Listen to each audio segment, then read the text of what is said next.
Everyday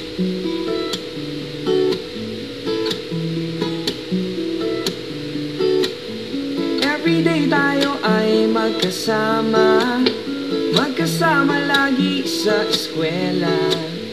Ang saya pag recess at lunch break, tayong dalawa ay parang nagde-date. Yeah, yeah, yeah. Ganyan tayo almost everyday. Pero pag Tuesday, namimiss kita.